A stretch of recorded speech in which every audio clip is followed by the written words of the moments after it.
नमस्कार। रीवा 24 के ताजा तरीन अंक के साथ मैं शैलेंद्र। सबसे पहले प्रमुख खबरें।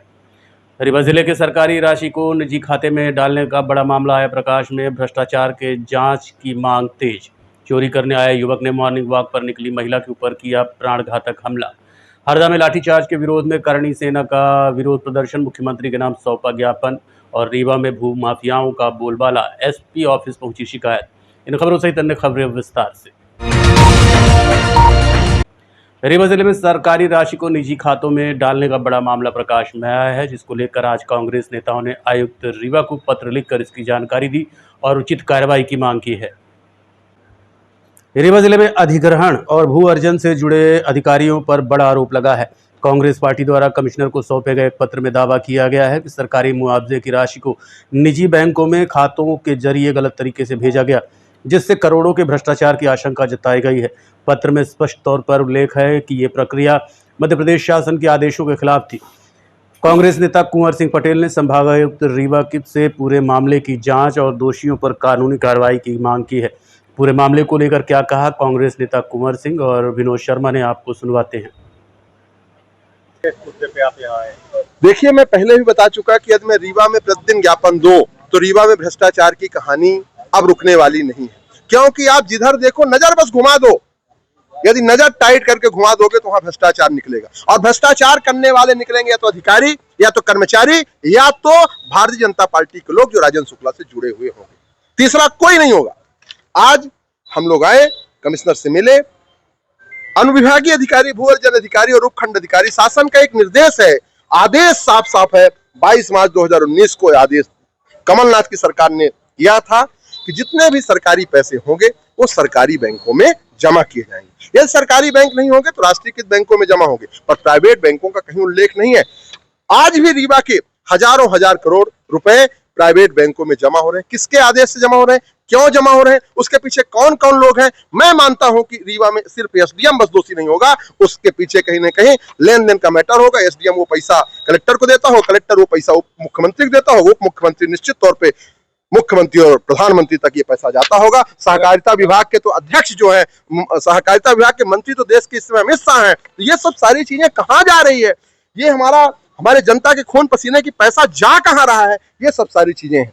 अभी मुझे सुनने में भी आया कि कलेक्टर शायद जांच कमेटी बैठा रहे, इस उनके संज्ञान में आया जांच कमेटी बैठा रहे। जांच कमेटी नहीं है, लेन देन का हिसाब नहीं हो पाया। एसडीएम ने जितना जमा किया होगा, एसडीएम को जितना मिला होगा, उतना उसका जो हिस्सा होगा परसेंटेज, वो कलेक्टर को प्रॉपर नहीं पहुंचा। अब उप मुख्यमंत्री जी कलेक्टर से अपना हिस्सा मांगे होंगे, अब कलेक्टर वाला पैसा गोल, तो कलेक्टर ने 6 साल हो गए, 6 साल में तुमको आज नीयत खुली है जांच बैठाने की। जिले का कलेक्टर वो होता है जो नीचे से लेके ऊपर तक उसके पास सारी की सारी फाइलें होती हैं। विनोद शर्मा यहाँ पे ज्ञापन दे रहा है, ये भी उसकी जानकारी में होना चाहिए। और क्यों ज्ञापन दे रहा है? ये मेरा कोई निजी स्वार्थ है? रीवा के खून पसीने की जनता की कमाई, गाढ़ी कमाई, उसको आप इस प्रकार से लुटाओगे और फिर भ्रष्टाचार नहीं होगा तो क्या होगा? वो जो मोटे तौर पे घूस लिया जाता है, गिफ्ट लिया जाता है, वो गिफ्ट कहाँ जाता है, किसके किसके पास जाता है, इसके भी जांच होनी चाहिए। मैंने अभी कमिश्नर से मिला है और मिला तो अभी जांचे का आश्वासन है, पर हम रुकने वाले नहीं है। पहले भी जो मुद्दे आए हम उसको ईओडब्ल्यू में ले गए, शिकायत कराए, और आज उसकी बहुत सारी शिकायतों की उसमें गवाहियां चल रही हैं। वहां भी पहले जो हमने किया उसमें भी लोग जेल गए, आगे भी जेल जाएंगे, हम बख्शेंगे नहीं, रुकने वाले नहीं। कहीं ऐसा तो नहीं कि 15 महीने की जो कमलनाथ सरकार थी, हाँ, उसका सरकार गिरने के बाद आदेश फिर से वही हो गया हो और प्राइवेट बैंकों में पैसा जमा होने लगा हो, क्योंकि पीएनबी बैंक में भी कई योजनाओं का पैसा जमा होता है। मैं आपको रीवा का एक बहुत जागरूक पत्रकार मानता हूं, क्योंकि मैंने देखा है कि जहां कोई रात को 12 बजे घटना घट जाती है तो आपका चैनल वहां पे दिखाता है। मैं कहता हूं कि कमलनाथ की सरकार का वो पत्र बदला गया, वो पत्र दिखा दे। हो सकता है ये कहा गया हो कि ऐसा कहीं पत्र तो मुख्यमंत्री ने या उप मुख्यमंत्री नहीं दे दिया कि जो पैसा है एसडीएम अपने खाते में डाल ले, कहीं ऐसा तो आदेश नहीं दे दिया। यदि वही आदेश दे दे तो वही दिखा दो। अरे सरकारी पैसा है भैया, सरकारी पैसा सरकारी बैंकों में ही रहता है। ये आदेश कमलनाथ सरकार ने, मैं फिर से कहता हूं, जब जब कांग्रेस आएगी जनहित के फैसले लेगी, और जब जब भाजपा आएगी लूट खसोट का फैसले लेगी। तो क्या अभी प्राइवेट बैंकों में कोई राष्ट्रीय मतलब पैसा नहीं है या नहीं जमा हो सकता? क्या कोई जमा नहीं होना चाहिए, ये आदेश नहीं, जमा नहीं हो सकता ऐसा कोई नियम? ये आदेश तो कहता है जमा नहीं होना चाहिए, ये आदेश कहता है। कमलनाथ का आप आदेश की बात कमलनाथ कर रहे हैं। कोई ऐरा, एक सेकंड, कमलनाथ कोई ऐरा गहरा व्यक्ति है? कमलनाथ कोई भी व्यक्ति, सुनिए मेरी बात, कोई भी व्यक्ति जब मुख्यमंत्री बनता है शपथ लेता है, वो मुख्यमंत्री की शपथ है, मुख्यमंत्री का आदेश है। या दूसरा मुख्यमंत्री उस आदेश को बदले तो उस आदेश को दिखा दे, वो भी आदेश तब माना जाएगा। यदि हमने शपथ लेकर के वो आदेश किया है तो वो संविधान और कानून के तहत चलेगा। कि इनके राजेंद्र शुक्ला जी की सारे में यहाँ का बैंक चलेगा, राजेंद्र शुक्ला की सारे में यहाँ का एसडीएम चलेगा। राजेंद्र शुक्ला भी संविधान के नैतिकता के आधार पर ही चलेंगे। यदि वो अपने हिसाब से चलेंगे तो कानूनी सबके लिए कार्रवाई एक जैसी होगी। क्या प्रशासनिक व्यवस्था के लिए नहीं बदले जा सकते नियम? वो नियम सार्वजनिक किए जाने चाहिए ना। ये आपके 22 मार्च 2019 का नियम है, आपसे पूछता हूँ वो नियम आप मुझे लेके आना, कलेक्टर से बोलना तो नियम दिखा दो। यदि ऐसे नियम हो सकता है ऐसा नियम हो कि रीवा कलेक्टर अपने अकाउंट में जमा कर दे, हो सकता है ऐसा हो, मैं नहीं जानता, या कुछ आपके अकाउंट में आ जाए। या किसी हमारे रीवा के आप पत्रकार उनके अकाउंट में आ जाए। पर ये लूट खसोट का जो अकाउंट ये खुलवा रहे हैं एसडीएम साहब, और उसमें कहीं ना कहीं राजेंद्र शुक्ला तक हस्तक्षेप है, गिफ्ट जा रहा है, उनके ईएपीएससी जितने लोग चल रहे हैं सबकी कमीशन खोरी है। बख्शूंगा नहीं, आप ये जानते हो, अच्छे से जानते हो। आप अकेले लड़ रहे हैं? मैं कांग्रेस पार्टी का प्रदेश प्रवक्ता हूँ। प्रदेश प्रवक्ता यदि हो तो हमारे साथ पूरी कांग्रेस पार्टी है। कहाँ है? आप अकेले मीडिया कर्मी हो, आपका चैनल यहाँ थोड़ी खड़ा नहीं, हमारे साथ तो ये सब टीम अलग अलग है, अलग अलग उसकी बड़ी पार्टी है। कांग्रेस है, कांग्रेस पार्टी बड़ी, मैं उस पार्टी का प्रवक्ता हूँ। हमारे साथ हमारे जिला के कार्यवाहक अध्यक्ष खड़े हैं। इसका मतलब क्या होता है? यदि कोई चीज आती है, सेना क्या जो सेनापति होता है वो आके लड़ता है, और पूरी कांग्रेस पार्टी जीतू पटवारी और उमंग सिंघार का पीछे छत्र छाया हमारे साथ चल रहा है। चोरी करने आए युवक ने मॉर्निंग वॉक पर निकली महिला के ऊपर जानलेवा हमला कर दिया। घटना नेहरू नगर की है। रीवा शहर के समान थाना अंतर्गत नेहरू नगर में 3 घरों में चोरी करने घुसे एक युवक ने मॉर्निंग वॉक पर निकली एक महिला के ऊपर प्राणघातक हमला कर दिया। इतना ही नहीं, शातिर बदमाश ने महिला को उठाकर दूसरे जगह मैदान में फेंक दिया। इसके बाद बाइक चोरी कर फरार हो गया। घटना के संबंध में पीड़ित प्रतीक पांडे निवासी नेहरू नगर ने जानकारी देते हुए बताया कि वो किराए के मकान में रहता है। बीती रात उसकी बाइक घर में खड़ी थी। इसी दौरान अज्ञात चोर बाइक चोरी करके फरार हो गए। प्रतीक ने बताया कि चोरों ने तकरीबन 3 घरों को अपना निशाना बनाया है, लेकिन उन्हें सफलता नहीं मिली। वहीं राम सुमिरन नामदेव ने जानकारी देते हुए बताया कि उनकी भाभी आज सुबह तकरीबन 5 बजे मॉर्निंग वॉक पर रोजाना की तरह निकली थी। इसी दौरान एक युवक पीछे से उनके सर पर डंडा से वार कर दिया और उन्हें उठाकर पास के मैदान में फेंक दिया। इस दौरान युवक ने महिला से कहा कि अगर शोर मचाएगी तो चाकू मार देगा। इसके बाद आरोपी युवक पल्सर बाइक चोरी कर फरार हो गया। घटना की सूचना समान थाने में दे दी गई है। वहीं आरोपी का सीसीटीवी फुटेज भी सामने आया है। ये आपके यहाँ पे कुछ चोरी हुआ है क्या? चोरी क्या गया? मेरी बाइक कौन सी गाड़ी थी? पल्सर 150 ब्लैक कलर की। ये कौन ले गया, कुछ पता चला अभी तक? नहीं, अभी तो नहीं पता चला। अच्छा, एक महिला के ऊपर हमला भी किया है उन्हीं चोरों ने, तो वो महिला आपके पड़ोसी में है, तो कितने लोग थे, कुछ पता चल रहा है कि कितने? नहीं, बताने के अनुसार 1-2 लोग थे और चोरी की नीयत से ही आए थे जी। कितने घर में घुसे थे वो लोग? 1-2-3 घर में। 3 घर में ढूंढे और आपकी गाड़ी लेके चले गए? ये पल्सर गाड़ी थी जी। आपका क्या नाम है? प्रतीक पांडे। आप यहाँ किराए से रहते हैं? जी। बताइए क्या नाम है आपका?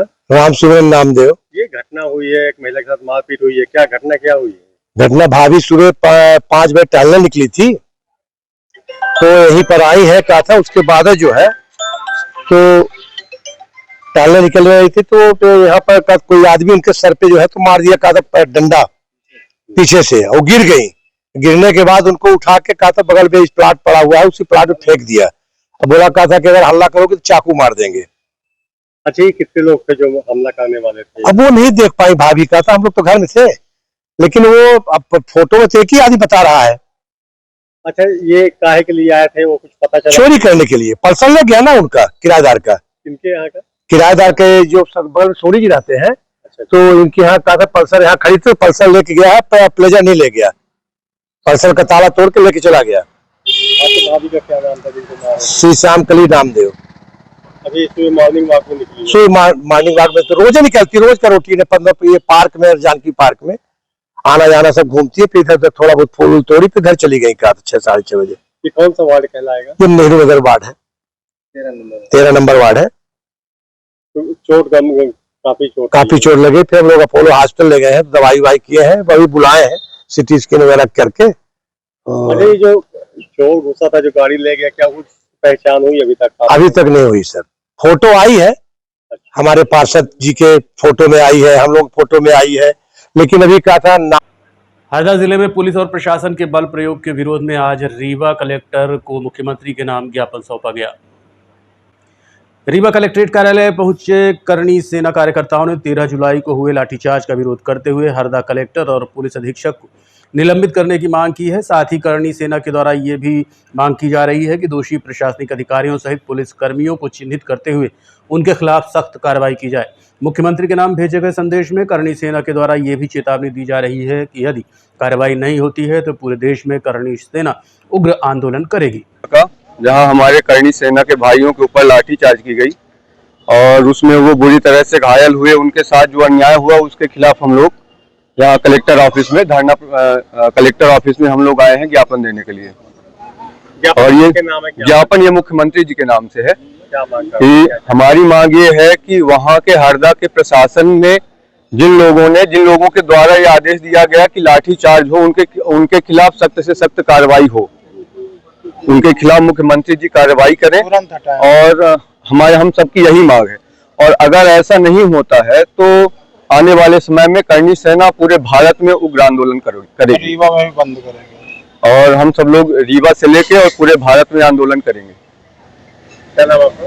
मेरा नाम अमित कुमार सिंह है, जिला प्रवक्ता। और सस्ती जमीन के नाम पर लोगों से रकम वसूलने वाले भूमाफिया की शिकायत लेकर आज पीड़ित एसपी कार्यालय पहुंचे और उचित कार्रवाई की मांग की है। रीवा में भूमाफियाओं का बोलबाला है। अवैध रूप से जमीनों पर प्लाटिंग कर सस्ती किस्त में जमीन देने का लोगों को प्रलोभन दिया जाता है। इसके बाद फिर सालों किस्त लेने के बाद भूमाफिया रफू चक्कर हो जाते हैं। ऐसा ही मामला पुलिस अधीक्षक के पास भी आज पहुंचा। कुछ लोग रवि वर्मा और आकाश वर्मा नाम के 2 व्यक्तियों की शिकायत लेकर पहुंचे थे। उन्होंने बताया कि इन दोनों ने रौसर में सस्ती दर पर ज़मीन देने का वायदा किया, किश्तों में रुपए लेते रहे। इसका बाकायदा एग्रीमेंट भी किया गया था, लेकिन ज़मीन की किश्त अदा करने के बाद भी अब कॉलोनाइजर इस ज़मीन की रजिस्ट्री नहीं करवा रहा है, रुपए भी नहीं लौटा रहा है। इसकी शिकायत थाना में भी की, लेकिन थाना से मदद नहीं मिली तो एसपी कार्यालय पहुंचकर अब गुहार लगाई है। आपको बता दें कि आकाश वर्मा के खिलाफ पहले भी चुराटा थाना में मामला दर्ज हो चुका है। अब देखना यह है कि रीवा एसपी इस मामले पर क्या कार्रवाई करते हैं। ज़मीन उपलब्ध कराई गई थी, जिन्होंने मेरे से 2022 तक लगातार कंटिन्यू किस्त लेते गए हैं, जो कि मैंने बीच में किस्त देना बंद कर दिया था क्योंकि उसमें वो में एक बोर्ड गड़ा हुआ था जो कि विवादित लिखा हुआ था। तो मैंने रवि वर्मा और आकाश वर्मा जी से बात की, उन्होंने बोला कि ऐसा कुछ नहीं है ना, और उन्होंने कुछ समय तक और किस्त ली, फिर मैंने बंद कर दी। फिर उसके बाद जो वहाँ भूस्वामी हैं जिनके, तो उन्होंने तो मैंने बात की तो उन्होंने ये बताया कि मेरे को पैसा नहीं दिया जा रहा है ना, और हम लोगों ने सारे लोगों ने उनको पैसा दिया गया। हमारे जैसे करीब वो लोग 50 लोग हैं, है ना। तो हमें अभी तक 2022 से लेकर 2025 चल रहा है, हमें आजकल करके टड़काया गया। इसमें 1.5 साल वो जेल में भी थे, और जेल से छूटने के बाद वो हमसे ये भी बोले कि जो भी हमारे घर की ज़मीन है ना, उसमें हम आपको जगह देंगे, आप उसमें रहिएगा, आपके नाम एग्रीमेंट वो करवा देंगे, रजिस्ट्री करवाएंगे। अभी तक मेरे खिलाफ मतलब इनके खिलाफ कोई कार्रवाई नहीं की गई है। मैंने चुराटा थाना में भी गया है, पुलिस अधीक्षक महोदय से 2 बार। मेरा नाम ओंकार तिवारी है। मैं ग्राम बराहा, थाना अमरपाटन, तहसील अमरपाटन, जिला मैहर का हूँ। वर्तमान मेरा निवास महाजन टोला गड्डी रोड में है। मैंने रवि वर्मा से ज़मीन खरीदा था, जिसमें आसान किस्तों में उन्होंने दिया, लेकिन काफ़ी पैसा जमा करने के बाद अब वो ना तो फ़ोन उठाते हैं और ना ही ज़मीन की रजिस्ट्री करवाते हैं, और इधर उधर की भाग दौड़ कर रहे हैं। और उनका ये कहना है कि जो कोर्ट केस करेगा उन्हीं को ज़मीन दे रहे हैं, जिनने कोर्ट केस नहीं किया उनको हम ज़मीन नहीं देंगे। तो इसीलिए मैं एसपी साहब से मिलने आया था। कहाँ पर ज़मीन है? और ज़मीन जो है ये रौसर में है, आपके ये रानी कॉलेज के थोड़ा सा आगे, वहीं श्री राम जी शुक्ला जी की ज़मीन है। उसी ज़मीन में हम लोग परेशान हैं। कितनी किस्त दिए थे आप? करीब 6 लाख के आसपास है हमारी। कितने रुपए? कभी 15,000, कभी 50,000, कभी 1 लाख, इस तरह से करके। ऐसे कितने लोग होंगे जिनके साथ ऐसी धोखाधड़ी की? ऐसे तो कई 50-60 लोग हैं जिनके पास में ये है। तो कुछों को तो दूसरे जगह में ज़मीन शायद दे रहे हैं, पता नहीं दे रहे हैं कि नहीं दे रहे हैं।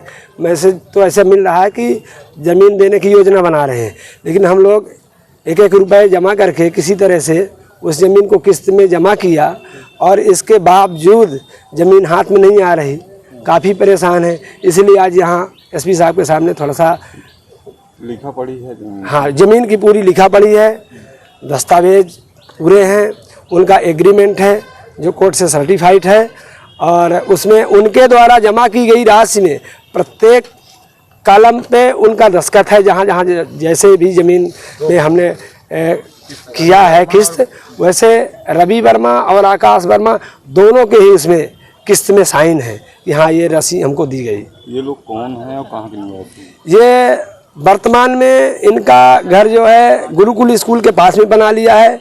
आधार कार्ड में इनका पता जो है खन्ना चौराहा में, ठीक खन्ना चौराहा में पीछे साइड में है कहीं पे, उनने आधार कार्ड में यही एड्रेस दिया, लेकिन वो उसमें रहते नहीं, यहाँ कोर्ट रचित है। और जो वर्तमान में इनका जो स्थान है गुरुकुल स्कूल के थोड़ा सा आगे प्राइमरी स्कूल है, उसी के ठीक पीछे एक आलीशान बंगला बना हुआ है उनका। मिलने जाते हैं तो मिलते नहीं, कुत्ते भी छोड़ के रखे हैं। और मैं चुनाटा थाना गया 2 बार 3 बार जा चुका और वहाँ के आने के बाद मैं अधीक्षक महोदय से शिकायत करने के लिए पुनः आया हूँ और ये मेरा यहाँ पे दूसरी बार का मेरा आना हो गया। क्या थाने में सुनवाई नहीं हुई आपकी? थाने में कोई सुनवाई नहीं हुई, बोले कि ये प्रकरण चल रहा है उसके यहाँ, तो ये ऐसी जानकारी मिल रही है। लेकिन हमको तो हमारी ज़मीन चाहिए। प्रकरण तो चलेगा, ठीक है, गलत किए तो प्रकरण चलेगा, लेकिन हमें हमारी ज़मीन चाहिए। फुटबॉल खिलाड़ी स्वर्गीय विनोद सिंह की स्मृति में सद्भावना मैच का आयोजन किया गया। इस दौरान बघेलखंड और बुंदेलखंड के दिग्गज खिलाड़ियों का सम्मान किया गया। रीवा के स्पोर्ट्स कॉम्प्लेक्स में पूर्व फुटबॉल खिलाड़ी स्वर्गीय विनोद सिंह की स्मृति में एक भव्य सद्भावना फुटबॉल मैच का आयोजन किया गया।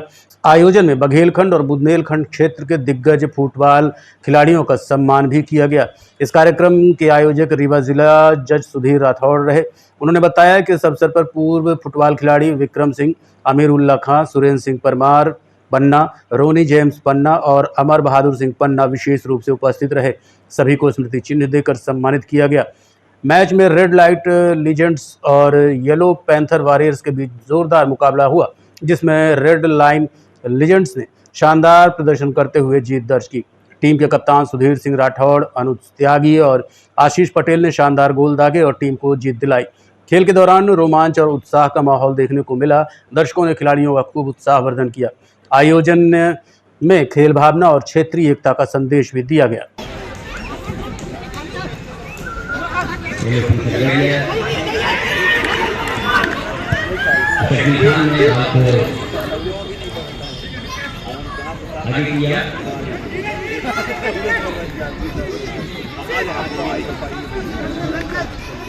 रेड लाइन लीजेंड्स के खिलाड़ी अभी तक अच्छा प्रदर्शन करते हुए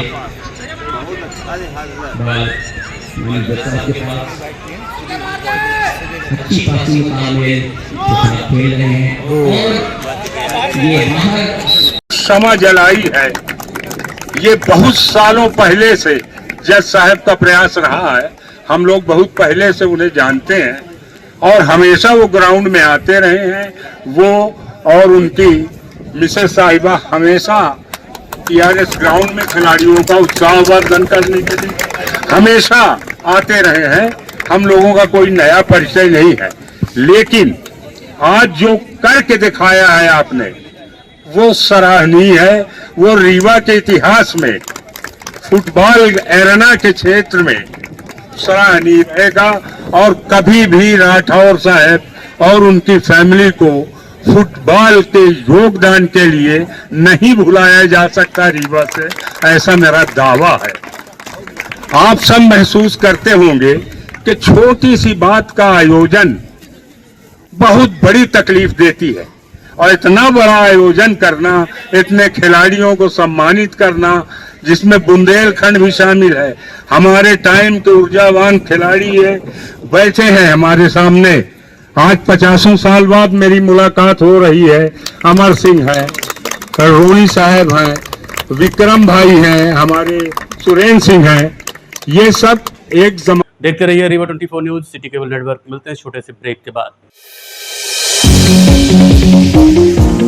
विंध्य क्षेत्र का शिक्षा पथ प्रदर्शक Pentium point group of institutions Rewa, जो पिछले 25 वर्षों से ज्ञान, गुणवत्ता और विश्वास का प्रतीक बना हुआ है। इस प्रतिष्ठान के अंतर्गत संचालित है Pentium point college of pharmacy, मान्यता प्राप्त फार्मेसी काउंसिल ऑफ इंडिया से, जहां संचालित हो रहे हैं बी फार्मा 4 वर्षीय और डी फार्मा 2 वर्षीय जैसे professional course. Pentium point college of law, मान्यता प्राप्त bar council of India new Delhi से, जहां उपलब्ध है देश के भविष्य निर्माता विद्यार्थियों के लिए BCom LLB, BBA LLB, BA LLB 5 वर्षीय, LLB 3 वर्षीय और LLM 2 वर्षीय जैसे रोजगार परक पाठ्यक्रम। Pentium point college of management approved by AICTE, जहां संचालित है हाईली डिमांडेड MBA 2 वर्षीय कोर्स। साथ ही Pentium point technical college Rewa का एकमात्र संस्थान, जहां AICTE से मान्यता प्राप्त BBA और BCA जैसी तकनीकी पाठ्यक्रम संचालित है। रेगुलर कोर्सेज में बीकॉम, BSc, BA तथा स्नातकोत्तर स्तर पर MA history, economics, sociology, MSc chemistry, biotechnology, computer science और PGDCA डिप्लोमा भी उपलब्ध है। यहाँ शिक्षण कार्य नेट, सेट व PhD धारक प्राध्यापकों द्वारा कराया जाता है। साथ ही उच्च गुणवत्ता की प्रयोगशालाएं, pharmacy lab, biotechnology lab, computer lab, moot court और विशाल पुस्तकालय संस्थान की विशेषताएं हैं। बौद्धिक और सांस्कृतिक गतिविधियों के लिए एक अत्याधुनिक ऑडिटोरियम, खेल गतिविधियों हेतु इंडोर और आउटडोर स्टेडियम, जहाँ शिक्षा के साथ संपूर्ण व्यक्तित्व का विकास सुनिश्चित है। So please visit Pentium Point where vision meets excellence. Admission open, so visit today. Pentium Point Group of Institutions Rewa. जी हाँ, विंध्य क्षेत्र का शिक्षा पथ प्रदर्शक Pentium Point Group of Institutions Rewa, जो पिछले 25 वर्षों से ज्ञान, गुणवत्ता और विश्वास का प्रतीक बना हुआ है। Yes, one and only Pentium Point Group of Institutions Rewa. हड्डी जोड़ एवं रीढ़ रोग तथा स्त्री रोग एवं प्रसूति रोग का इलाज एक ही छत के नीचे। विघ्नहर्ता hospital and trauma centre, hotel landmark के पास, रतहरा रीवा। डॉक्टर संतोष सोनी, पूर्व चिकित्सक, बॉम्बे हॉस्पिटल मुंबई, हड्डी जोड़ एवं रीढ़ रोग विशेषज्ञ, छोटे चीरे एवं दूरबीन विधि द्वारा हाथ तथा पैर की हड्डियों का ऑपरेशन, गठियाबात, जटिल एवं बिगड़े हुए फ्रैक्चर का बेहतर इलाज करते हैं डॉक्टर संतोष सोनी। विघ्नहर्ता हॉस्पिटल ट्रॉमा सेंटर में ही स्त्री एवं प्रसूत रोग विशेषज्ञ डॉक्टर शैलजा सोनी भी उपलब्ध हैं, जिनकी देखरेख में नॉर्मल डिलीवरी, सिजेरियन ऑपरेशन एवं बच्चेदानी से संबंधित ऑपरेशन की बेहतर सुविधा। संतानहीन दंपत्ति तत्काल संपर्क करें। विघ्नहर्ता hospital and trauma centre, hotel landmark के पास, रतहरा रीवा। सुविधाजनक एवं सफल इलाज हेतु आज ही संपर्क करें। विघ्नहर्ता hospital and trauma centre, hotel landmark के पास, रतहरा रीवा। मोबाइल नंबर 7828781983 अथवा 8462956774 पर।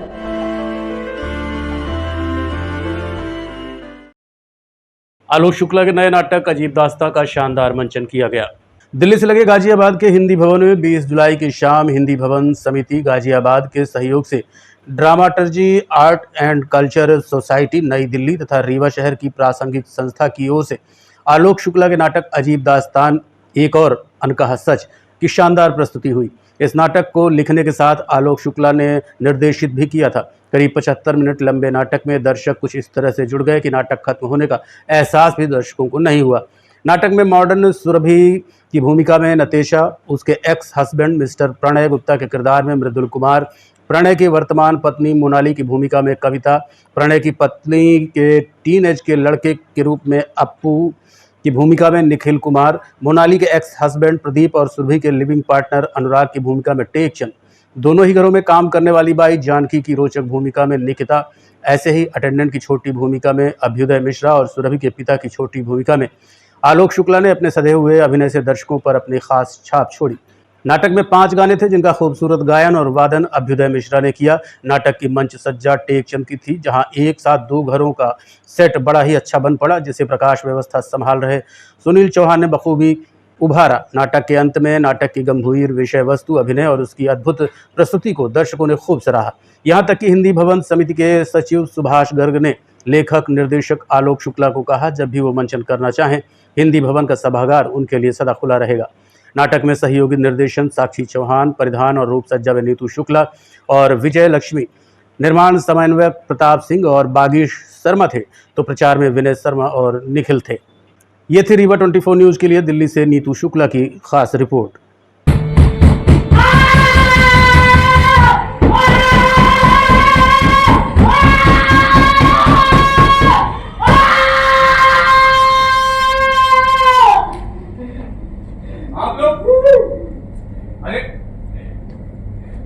आप लोग फिर चले आए, पर्ची कहाँ है मिलने की? जी वो तो नहीं मिली। मिलेगी भी नहीं। देखिए मैंने आपसे पहले ही कहा था ना कि आप इस तरह से आपको से मिलने नहीं आ सकते हैं। वो ठीक है ना, खाना खाया है ना, पानी पी रहा है ना, ठीक से सो रहा है ना वो। अरे मैडम आप ये भी पूछ लीजिए, पॉटी कर रहा है ना, सुसु कर रहा है ना। वो परेशान है इसलिए ऐसा पूछ रही है। जब आप लोगों को परेशान होना था तब तो आप हुए नहीं, वरना ये सब होता ही नहीं। और अब जब परेशान हो रहे हैं तब कुछ हो नहीं सकता है मिस्टर गुप्ता। आप क्या कर सकते हैं? देखिए उसे यहाँ 6 महीने बंद रहना है, इसका मतलब 6 महीने तक आप उससे मिलने नहीं आ सकते। नो, ये नियम ठीक नहीं है, वो हमारे जिगर का टुकड़ा है, उसे ऐसे सजा मत दीजिए आप। ये सजा से हमारे कारण मिल रही है मिसेस गुप्ता, क्या इसके दोषी हम लोग हैं? मैं ऐसा नहीं कह रही। जी आप ऐसा कह भी नहीं सकती हैं। देखिए अगर आप अपने बच्चे को एक अच्छी जिंदगी देना चाहते हैं तो बेहतर होगा कि 6 महीने तक आप उसे यहाँ पे भूल जाए प्लीज। आज के अंक में इतना ही। देखते रहिए रीवा 24 न्यूज़। नमस्कार।